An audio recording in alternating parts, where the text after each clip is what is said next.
अस्सलाम वालेकुम बेटा।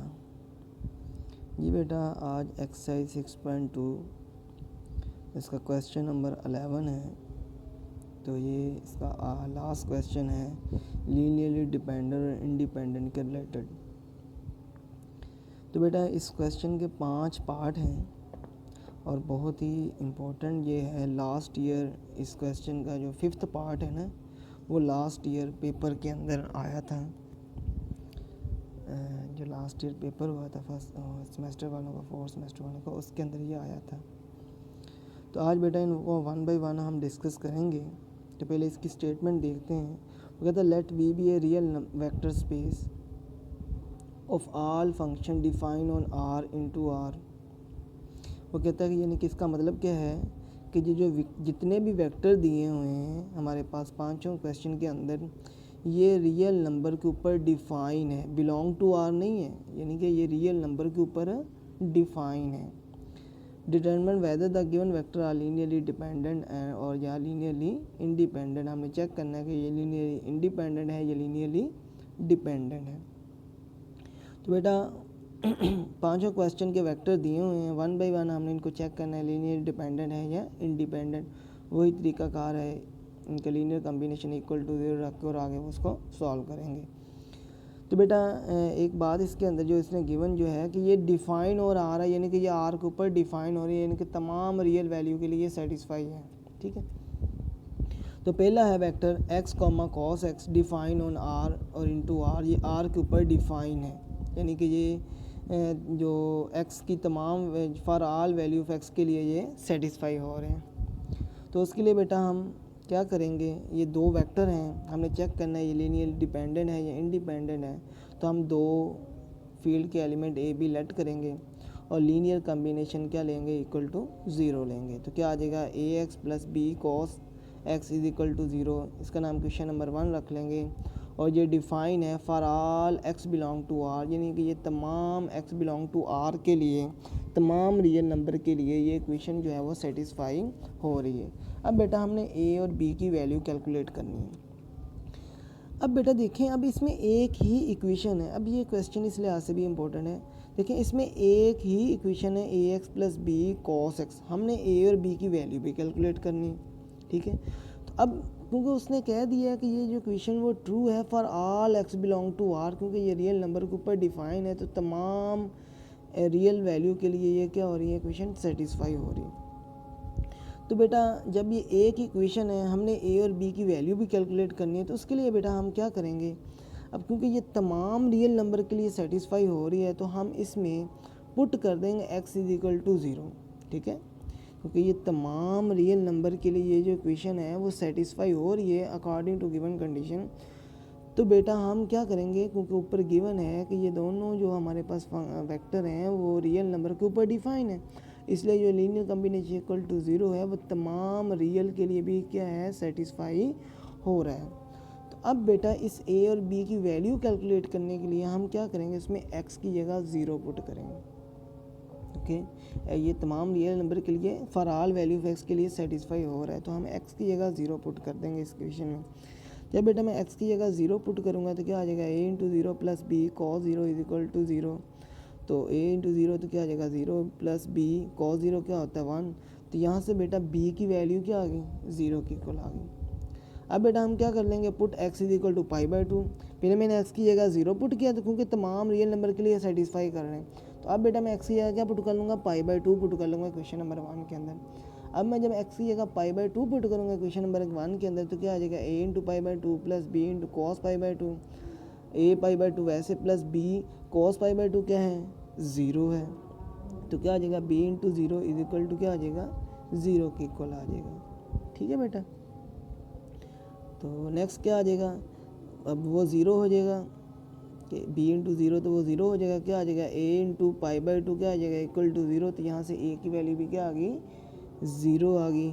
b ऑलरेडी हमने प्रूव कर दिया था कि वो 0, तो a की वैल्यू भी 0 आ गई। अब बेटा a और b रियल हैं और दोनों 0 आ गए, तो हमें पता है अगर फील्ड के एलिमेंट 0 आ जाएँ तो वो वेक्टर क्या होंगे, लीनियरली इंडिपेंडेंट होंगे। तो hence the given vector x cos x are linearly independent. Okay बेटा। तो बेटा इन क्वेश्चंस के अंदर हम एक जो टेक्निक यूज़ कर रहे हैं कि हमारे पास एक ही इक्वेशन होती है, तो उस इक्वेशन की मदद से हमने जो कांस्टेंट की वैल्यू कैलकुलेट करनी होती है। अब लेकिन क्योंकि इस इक्वेशन में उसने कह दिया कि ये तमाम रियल नंबर के लिए सेटिस्फाई हो रहे हैं, तो हम अपने पास से आर्बिट्रेरी जो रियल नंबर हैं, पहले x is equal to 0 put किया, उसके लिए चेक किया, फिर x इज इक्वल टू π/2 किया, उसके लिए हमने किया, तो हमारे पास a और b की वैल्यू आ गई, तो वो क्या है 0। तो बेटा इन क्वेश्चन के अंदर हम यही तरीकाकार करेंगे। हमारे पास एक ही इक्वेशन होगी, हम x की जगह 0 पुट करेंगे।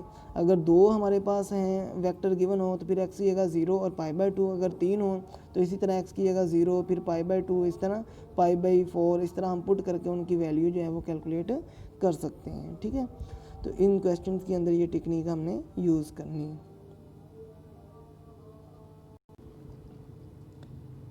जी बेटा, तो नेक्स्ट सेकंड पार्ट है sine square x comma cos square x comma cos 2x, ये सेकंड पार्ट है। इनको भी हमें चेक करना है कि ये वेक्टर जो है वो लीनियरली डिपेंडेंट है या इंडिपेंडेंट है। तो सॉल्यूशन, गिवन वेक्टर जो है sine square x cos square x cos 2x है, डिफाइन है ऑन r इंटू आर है। तो बेटा अब 3 वेक्टर हैं, अब 3 ही हम वो फील्ड के एलिमेंट लेंगे और लीनियर कम्बिनेशन इक्वल टू 0 रखेंगे, तो आ जाएगा a sine square plus b cos square plus c cos 2x is equal to 0। और ये भी बेटा होल्ड कर रही है for all values of x, ये तमाम x की वैल्यू के लिए ये क्या हो रही हैं, सेटिस्फाई हो रही हैं। ये हमें क्वेश्चन के अंदर गिवन है कि ये जो फंक्शन है वो तमाम के लिए, तमाम रियल नंबर के लिए होल्ड कर रहे हैं, तो डेफिनेटली ये फिर इक्वेशन भी तमाम रियल वैल्यू के लिए होल्ड करेगी। तो अब इसमें भी बेटा a b c की वैल्यू कैलकुलेट करनी है, तो उसी तरह इनके अंदर हम पुट करेंगे x is equal to 0 in equation number a में। तो x की जगह जब 0 पुट करेंगे तो क्या आ जाएगा, a साइन 0 का स्क्वायर प्लस b कॉस 0 का square plus c cos into 2 0 is equal to 0। तो बेटा हमें पता है साइन 0 0 होता है और कॉस 0 क्या होता है, 1 होता है। तो क्या आ जाएगा, a into 0 plus b into 1 plus c into 1 is equal to 0। तो यहाँ से क्या आ जाएगा, a into 0 plus b plus c is equal to 0। अच्छा बेटा, यहाँ मैंने a इंटू 0 लिखा, हालांकि ये तो a तो ख़त्म हो जाना था, 0 आ जाना था, लेकिन मैंने इसको a इंटू 0 लिखा plus b plus C is equal to 0, क्योंकि ये प्रॉपर हमने 3 इक्वेशन बनानी है, फिर इनको यूज़ करते हुए, इनके कोफिशिएंट को यूज़ करते हुए हमने वो a b c की वैल्यू कैलकुलेट करनी है। तो इसलिए मैं वो a इंटू 0 साथ लिखा है, यानी कि a का कोफिशिएंट जो है वो 0 है। अब बेटा put x is equal to π/2, अब x की जगह π/2 पुट करेंगे, वही इक्वेशन नंबर a के अंदर। तो जिस तरह मैंने कहा था ये 0 पुट करें फिर π/2, इस तरह हम पुट करके उसको फाइंड करते जाएंगे, क्योंकि ये तमाम रियल नंबर के लिए होल्ड कर रही है इक्वेशन नंबर a जो है। तो बेटा x की जगह π/2 पुट करेंगे, तो a इंटू साइन π/2 का square plus b into cos π/2 का square plus cos 2 into π/2 is equal to क्या है, 0। अब हमें पता बेटा साइन π/2 1 होता है और कॉस π/2 क्या होता है, 0 होता है। तो क्या आ जाएगा, a into 1 plus b into 0 plus c into और 2 कॉस π/2 है ना, तो 2 2 से कैंसिल कॉस पाई, तो कॉस पाई क्या होता है बेटा -1 के बराबर होता है। ठीक है, तो वो क्या आ जाएगा, c इंटू -1 इक्वल टू 0। तो यहाँ से क्या आ जाएगा बेटा, a plus b into 0 minus c is equal to 0, ये क्वेश्चन नंबर 2 हो जाएगी। अब यहाँ भी मैंने वो b इंटू 0 को 0 नहीं किया, वो b इंटू 0 रहने दिया, क्योंकि मैंने हमारे पास हमें यहाँ से पता होगा कि b का जो कोफिशिएंट है वो यहाँ 0 है। ठीक है बेटा, तो नेक्स्ट पेज पर, पेज नंबर 3 पर क्या है। अब बेटा देखें, पहले मैंने x की जगह, इस पेज नंबर 2 के ऊपर पहले मैंने x की जगह 0 पुट किया था, फिर x की जगह मैंने π/2 पुट किया। अब क्योंकि 3 वेक्टर है ना, 3 वेक्टर हैं, तो अब 3 ही वैल्यू हम इसके अंदर यूज़ करेंगे। तो पहले 0 पुट कर लिया, π/2, पिछले क्वेश्चन में 2 वेक्टर थे इसलिए 2 ही वैल्यू 0 और π/2 यूज़ किए थे। अब इसके अंदर 3 वेक्टर ना, तो हम 3 जो है वो वैल्यू यूज़ करेंगे, 0 और π/2 पुट कर ली। अब नेक्स्ट बेटा आपकी मर्ज़ी है, पाई पुट कर लें, π/2 पुट कर लें, जो ज़्यादा आसान हो। ठीक है, जो आपको ज़्यादा इजी लगे वो आपने वैल्यू पुट करनी है। तो मैं यहाँ π/2 π/4 पुट कर रहा हूँ। आप नेक्स्ट पाई की जगह आप x की जगह पाई पुट कर लें, इसमें कोई प्रॉब्लम नहीं है। वो हमने देखना है क्वेश्चन जिससे ज़्यादा आसानी से हो जाए, वो हम वैल्यू पुट कर रहे हैं। वैसे ये तमाम रियल नंबर के लिए होल्ड कर रहे हैं, हम जो मर्ज़ी वैल्यू पुट करके कर लेंगे। तो हम वो वैल्यू पुट कर रहे हैं जिससे ज़्यादा आसानी से ये सॉल्व हो जाएगा। तो अब मैं जो थर्ड है x is equal to π/4 in equation number a के अंदर दोबारा पुट कर रहा हूँ। तो क्या आ जाएगा, a इंटू साइन π/4 का square plus b into cos π/4 का square plus c into cos 2 into π/4 4 is equal to 0। तो ये साइन पाई बाई 4 जो होता है वो 1/2 होता है और कॉस पाई बाई 4 भी 1/2 होता है। तो प्लस सी इंटू ये बेटा 2 इंटू पाई बाई 4 था, तो वो क्या आ जाएगा कॉस पाई बाई 2 आ जाएगा। तो नेक्स्ट कॉस पाई बाई 2 क्या होता है 0। तो थर्ड स्टेप क्या आ जाएगा a/2, वो क्योंकि 1/2 का स्केयर है तो वो स्केयर अंडर रूट कैंसिल हो गया, a/2 plus b/2 plus c into 0, क्योंकि कॉस पाई बाई 2 क्या होता है 0 होता है, इज इक्वल टू क्या आ जाएगा 0। तो नेक्स्ट टाइम में बेटा अगर मैं 2 को कॉमन लेता हूँ तो या ये कह लें कि 2 को हर टर्म से जब मल्टीप्लाई करते हैं तो ये डिनोमिनेटर में 2 कैंसिल हो जाएगा, तो क्या रह जाएगा सिंप्लीफाई करने के बाद a plus B plus C into 0 is equal to 0। तो ये क्वेश्चन नंबर 3 आ गई, ये मैंने डिडक्ट कर दिया, आपको ये पता होगा कि ये क्या कैसे आया, ठीक है। तो ये बेटा 3 इक्वेशन बन गई, एक x is equal to 0 put करने से इक्वेशन बनी, एक x is equal to pi by 2 put करने से इक्वेशन बनी और एक x is equal to pi by 3 pi by 4 put करने से इक्वेशन बनी। अब हमने बेटा इन तीनों इक्वेशन को यूज़ करके ए बी सी की वैल्यू कैलकुलेट करनी है। तो अब बेटा आगे मेथड वही है जो ऑलरेडी हम करते रहे हैं कि फ्रॉम इक्वेशन 1 और 2, इक्वेशन 1 और 2 के कोफिशिएंट को डबल टाइम लिखेंगे। जिस तरह इक्वेशन नंबर 1 का जो इधर मैं पेज नंबर 2 पर अगर दोबारा वापस आऊँ, इक्वेशन नंबर 1 में ए का कोफिशिएंट क्या है 0 1 1 है ना, ए का 0 है, बी का 1 है और सी का 1, तो क्या आ जाएगा 0 1 1। और 2 का क्या है 1 0 -1, देखें यही मैंने लिखा है 0 1 1 1 0 -1, उसको डबल टाइम नेक्स्ट फिर लिख लिया। अब बेटा साइड वाले कैंसिल कर देंगे, नेक्स्ट क्या होता है हमारे पास a ओवर जो फर्स्ट वेरिएबल हमारे पास a बन रहा है, a ओवर फर्स्ट 2 का determinant is equal to b over जो नेक्स्ट आगे वाले जो डिटर्मिनेंट होंगे 1 0 -1 0 का determinant is equal to c over जो लास्ट वाले हैं 0 1 1 0 उनका डिटर्मिनेंट आ जाएगा। तो क्या आ जाएगा a ओवर डिटर्मिनेंट जब ओपन करेंगे -1 0 is equal to B over 1 -0 is equal to C over 0 -1। तो इनको बेटा हम के की इक्वलेट कर लेते हैं, ये वही काम जो ऑलरेडी हमने पीछे किया हुआ है। a over -1 is equal to B over 1 is equal to C over -1 is equal to K, तो तीनों के इक्वल आ जाएंगे। तो यहाँ से के की वैल्यू क्या आ जाएगी, a की वैल्यू क्या आ जाएगी -k, b is equal to क्या आ जाएगा k और c इज इक्वल टू क्या आ जाएगा -k, इसका नाम स्टार रख लेंगे।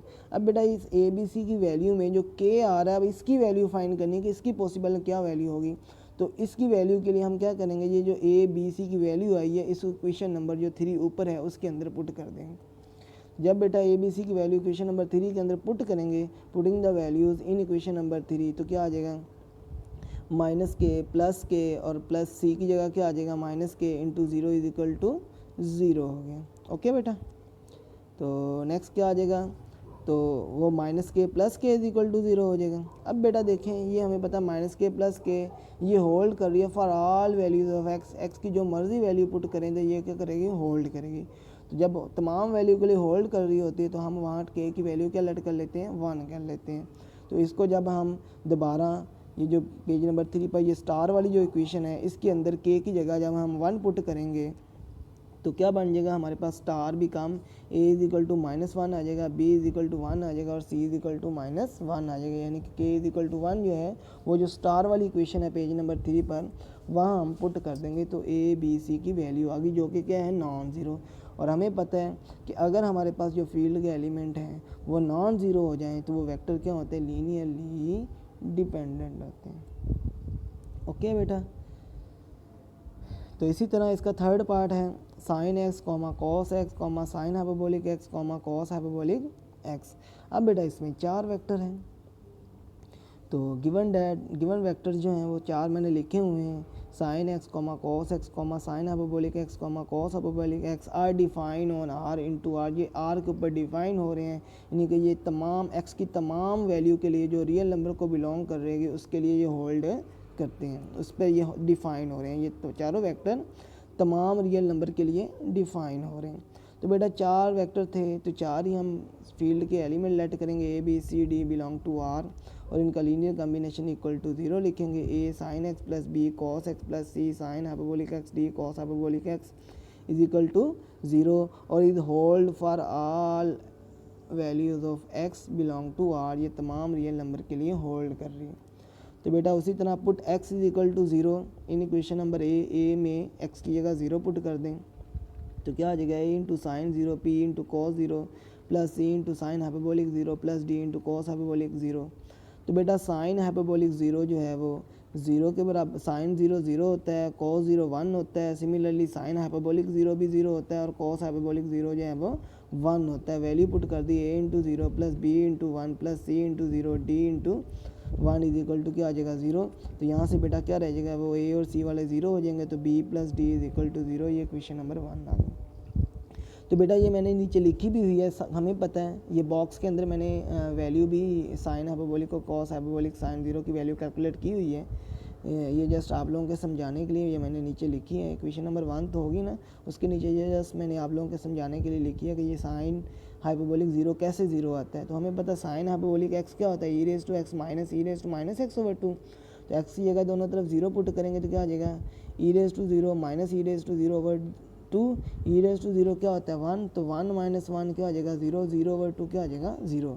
और नेक्स्ट कॉस हाइपरबोलिक एक्स की वैल्यू क्या होती है, e raise to x plus e raise to minus x over 2। इसमें भी ई की जगह 0, एक्स की जगह 0 पुट करेंगे तो क्या आ जाएगा, e raise to 0 plus e raise to 0, तो वो क्या आ जाएगा 1 प्लस 1 2 आ जाएगा, 2 ओवर 2 क्या आ जाएगा 1 के इक्वल आ जाएगा। ठीक है बेटा, तो ये यहाँ से जो साइन हाइपरबोलिक 0 और कॉस हाइपरबोलिक 0 की मैंने वैल्यू लिखी है वो मैंने सामने यहाँ सॉल्व भी कर दिया। ये सिर्फ आप लोगों के लिए किया है, पेपर के अंदर ये काम आपने नहीं करना, ये जस्ट आप लोगों के समझाने के लिए किया है जो बॉक्स के अंदर लिखा है। अच्छा बेटा, अब देखें, अब नेक्स्ट जो चीज़ है ना इस क्वेश्चन में वो बहुत इंपॉर्टेंट है। अब देखें, जिस तरह हम पीछे कर रहे थे, पहले x की जगह 0 पुट कर रहे थे, फिर x की जगह π/2 पुट कर रहे थे। अब देखें, अगर बेटा अब मैं नेक्स्ट अगर इस इक्वेशन ए में x की जगह π/2 पुट करूँगा तो साइन π/2 की वैल्यू भी होती है cos π/2, लेकिन साइन हाइपरबोलिक π/2 की वैल्यू क्या होगी या cos हाइपरबोलिक π/2 की वैल्यू क्या होगी, वो अगर मैं ये जो नीचे मैंने बॉक्स के अंदर फार्मूला लिखे हैं इसके मुताबिक अगर मैं साइन हाइपरबोलिक π/2 की वैल्यू कैलकुलेट करता हूँ, वो तो बेटा वैल्यू बड़ी मुश्किल सी अजीब सी वैल्यू आ जाएगी, पॉइंट की फॉर्म में आ जाएगी। इस तरह कॉस हाइपरबोलिक की वैल्यू भी π/2 पर जो है वो पॉइंट की फॉर्म में आ जाएगी, तो वो तो हमारे पास वो सिंप्लीफाई करना बड़ा डिफ़िकल्ट हो जाएगा। समझे मेरी बात बेटा, कि अगर मैं जिस तरह x is equal to 0 put किया और पिछले क्वेश्चन में जिस तरह हम next x is equal to π/2 put करते थे, तो अगर मैं इसके अंदर पुट करता हूँ x की जगह π/2, तो वो जो हाइपरबोलिक वाले फंक्शन है उनकी तो π/2 पर वैल्यू जो है बड़ी वो पॉइंट की फॉर्म में अजीब सी आएगी, तो वो तो हम सॉल्व नहीं कर सकेंगे। क्वेश्चन का जो मकसद है हमारे पास ABCD की वैल्यू, वो तो इस तरीके से हम कैलकुलेट नहीं कर सकेंगे। तो बेटा अब यहाँ हम क्या करेंगे, यहाँ हम नेक्स्ट x की जगह π/2 या वो π/4 वगैरह पुट करने वाले मेथड से नहीं करेंगे। ठीक है, हम क्या करेंगे इस क्वेश्चन के अंदर ये डिफरेंट टेक्निक हम अप्लाई करेंगे। हम बेटा क्या करेंगे, ये जो equation number x is equal to 0 put किया तो उसके लिए तो आ गई equation b plus D is equal to 0, equation number 1 आ गई। अब हम बेटा नेक्स्ट क्या करेंगे, ये जो इक्वेशन नंबर a है ना इसको डिफ्रेंशिएट कर देंगे x के लिहाज से। देखिए नेक्स्ट पेज पर, differentiate equation number a with respect to x। तो x के लिहाज से इक्वेशन नंबर a को डिफ्रेंशिएट कर देंगे। उसमें क्या आ जाएगा बेटा, ये पीछे दोबारा 4 पर देखें, साइन का डेरिवेटिव क्या आ जाएगा कॉस, कॉस का क्या हो जाएगा माइनस साइन, साइन हाइपरबोलिक का क्या होता है कॉस हाइपरबोलिक ही होता है और कॉस हाइपरबोलिक का साइन हाइपरबोलिक ही होता है। तो ये मैंने डिफ्रेंशिएट कर दिया question number a with respect to x, तो वो क्या बन गई a cos x minus b sine x plus C cos hyperbolic x plus d sine hyperbolic x is equal to 0। इसका नाम इक्वेशन नंबर बी रख दिया। ए को डिफ्रेंशिएट होने के बाद जो इक्वेशन आई है उसका नाम क्या रख दिया मैंने, बी रख दिया। अब बेटा इसमें x की जगह 0 ही पुट करेंगे। ये जो क्वेश्चन नंबर डिफरेंशिएट होने के बाद आई ना, इसके अंदर x की जगह 0 ही पुट करना है, वो π/2 वो टेक्निक नहीं हम कर रहे हैं। ठीक है, वो तो हम डायरेक्ट पुट करते हैं। यहाँ मैंने डेरिवेटिव लेके वो इक्वेशन ये बनाई है, उसके अंदर बेटा x की जगह 0 ही पुट करना है। जब हम डेरिवेटिव से इक्वेशन ड्राइव कर रहे हैं तो फिर x की जगह 0 ही हर दफ़ा पुट करना होता है। तो x की जगह 0 पुट कर दें तो cos 0 1 हो जाएगा और साइन 0 वही 0 हो जाएगा, कॉस हाइपरबोलिक 0 1 हो जाएगा और साइन हाइपरबोलिक क्या हो जाएगा 0। ये क्वेश्चन नंबर बी के अंदर अब हम पुट कर रहे हैं। ठीक है, जब पुट करने के बाद सिंप्लीफाई करेंगे तो हमारे पास लास्ट में क्या बन जाएगा a plus C is equal to 0। ये क्वेश्चन नंबर क्या आ जाएगी 2 आ जाएगी। ठीक है बेटा, अगेन बेटा जो है अब क्योंकि हमारे पास जो है ना बेटा जो हमने फील्ड के एलिमेंट लेट किए हैं वो 4 किए हैं, तो इसलिए वो इक्वेशन भी हमारे पास 4 ही आनी चाहिए। इक्वेशन नंबर 1 भी आ गई, इक्वेशन नंबर 2 भी आ गई। अब इक्वेशन नंबर 3 और 4 फाइंड करनी है। उसके लिए अगेन जो इक्वेशन, अब पहले हमने a को डिफरेंशिएट किया था, इक्वेशन नंबर b बनी थी, अब b को डिफरेंशिएट कर दें। Differentiate equation number b with respect to x, तो क्या आ जाएगा बेटा, जब b को डिफरेंशिएट करेंगे कॉस का माइनस साइन होता है और साइन का कोस, तो डिफरेंशिएट बने के क्या आ जाएगा, minus A sine x minus B cos x plus C sine hyperbolic x plus D cos hyperbolic x is equal to 0। इसका नाम हम रख लेंगे सी रख लेंगे। तो अब बेटा उसी तरह put x is equal to 0 in equation number c. अब again x is equal to, क्योंकि डिफरेंशिएट वाले तरीके से कर रहे थे तो x की जगह फिर 0 पुट कर देंगे c के अंदर। तो पुट करने के बाद बेटा वही सिंप्लीफाई करेंगे जब, तो हमारे पास इक्वेशन क्या बन जाएगी, minus B plus D is equal to 0। ये इक्वेशन नंबर 3 आ जाएगी। ठीक है बेटा, अब c को डिफरेंशिएट कर दें, जिस तरह a से डिफरेंशिएट किया था b बने, b से डिफरेंशिएट किया c बने। अब c को डिफरेंशिएट कर दें विद रिस्पेक्ट टू x। जब डिफरेंशिएट करेंगे तो क्या आ जाएगा, minus A cos x plus B sine x plus C cos hyperbolic x plus B sine hyperbolic x is equal to 0। इसका नाम क्वेश्चन नंबर डी रख देंगे। तो कर देंगे पुट बेटा x is equal to 0 in question number D. तो जब x की जगह 0 पुट करेंगे तो सिंप्लीफाई करेंगे, हमारे पास आ जाएगा minus A plus C is equal to 0। तो ये क्वेश्चन नंबर 4 बन गई। तो अब बेटा क्योंकि 4 फील्ड के एलिमेंट थे तो हमने वो 3 दफ़ा डेरिवेटिव लेने के बाद तो हमारे पास 4 इक्वेशन बन गई, क्वेश्चन नंबर 1 2 3 एंड 4। ठीक है बेटा, तो अब हम इसमें अब हम क्या करेंगे, इन चारों इक्वेशंस को यूज़ करके ए बी सी डी की जो है वो वैल्यू कैलकुलेट करेंगे। तो बेटा हम क्या करें, वो जो इक्वेशन नंबर 1 है वो हमारे पास क्या थी, b plus D is equal to 0। और इधर से देखें जो इक्वेशन नंबर 3 है वो क्या है, minus B plus D is equal to 0। तो अगर हम इन दोनों को ऐड कर दें तो क्या आ जाएगा, ये मैंने लेफ्ट साइड पर किया 1 plus 3, equation number 1 plus equation number 3। 1 क्या थी, b plus D is equal to 0 और 3 क्या थी, minus B plus D is equal to 0। तो जब बेटा ऐड करेंगे प्लस का b माइनस का b cancel, 2d is equal to 0। तो यहाँ से d इज इक्वल टू क्या आ जाएगा 0। ये d की वैल्यू क्वेश्चन नंबर 1 के अंदर पुट की तो वहाँ से b इज इक्वल टू भी क्या आ गया, 0 आ गया। सिमिलरली बेटा क्वेश्चन नंबर 2 और 4 को जब हम ऐड करेंगे, ये राइट साइड पर जो मैंने किया हुआ है a plus C is equal to 0 minus A plus C is equal to 0। तो यहाँ से बेटा plus A minus A cancel, 2c is equal to 0 और c इज इक्वल टू क्या आ जाएगा बेटा 0। तो अब यही c इज इक्वल टू 0 जब क्वेश्चन नंबर 2 के अंदर पुट करेंगे तो a की वैल्यू क्या आ जाएगी 0। तो बेटा देखें a b c d चारों की वैल्यू 0 आ रही है। तो जब हमारे पास फील्ड के एलिमेंट का आंसर जो है वो 0 आ जाए तो वेक्टर क्या होते हैं, लीनियरली इंडिपेंडेंट होते हैं। ओके बेटा, तो बेटा इस क्वेश्चन में फिर समझ लें कि मैं दोबारा फिर रिपीट कर देता हूँ, पिछले जो क्वेश्चन थे उनके अंदर मैं वो डायरेक्ट x की जगह 0 पाई बाई 2 और दूसरी के अंदर x की जगह 0 पाई बाई 2 और पाई बाई 4 करके मैंने इक्वेशन ड्राइव की थी, फिर उनको सिंप्लीफाई किया। लेकिन इसके अंदर मैंने वो काम नहीं किया इसके, क्योंकि इसमें बेटा हाइपरबोलिक वाले आ गए हैं। तो हाइपरबोलिक फंक्शन में वो पाई बाई 2 और पाई बाई 4 उनकी वैल्यू बड़ी लेंथी सी अजीब सी आएगी, उससे हम जो हमारा मकसद है ए बी सी की वैल्यू कैलकुलेट करने का वो नहीं होगा फाइंड। तो इसके लिए हम क्या करेंगे बेटा, x की जगह 0 जब a के अंदर पुट करेंगे तो हमारे पास इक्वेशन बनेगी a। तो हम देन जो है वो नेक्स्ट पाई बाई 2 या पाई बाई 3 पुट नहीं करेंगे बल्कि उस इक्वेशन a को डिफरेंशिएट करेंगे। ठीक है, उससे बेटा कोई फ़र्क नहीं पड़ेगा इस क्वेश्चन के अंदर। डिफरेंशिएट करेंगे तो उसका नाम b रखेंगे और उसके अंदर भी x की जगह 0 पुट करेंगे, वहाँ से दूसरी इक्वेशन आ जाएगी। फिर उसको डिफरेंशिएट करेंगे, हमारे पास c इक्वेशन आ जाएगी, उसके अंदर 0 पुट करेंगे तो वहाँ से भी इक्वेशन बन जाएगी। इसी तरह फिर उसको डिफरेंशिएट करेंगे तो इक्वेशन नंबर d आ जाएगी, उसके अंदर भी x की जगह 0 पुट करेंगे तो हमारे पास इक्वेशन, तो 4 इक्वेशन इस तरह हमारे पास आ जाएंगी 1 2 3 4 के नाम से, क्योंकि 4 फील्ड के एलिमेंट तो हमने 4 ही इक्वेशन बनानी थी ताकि हमारे पास वो जो वैल्यू है वो ABCD की वैल्यू जो है वो हम कैलकुलेट करें। ठीक है बेटा, तो ये सारा इस क्वेश्चन के अंदर मैंने टेक्निक जो है वो यूज़ की है जी बेटा। उसके बाद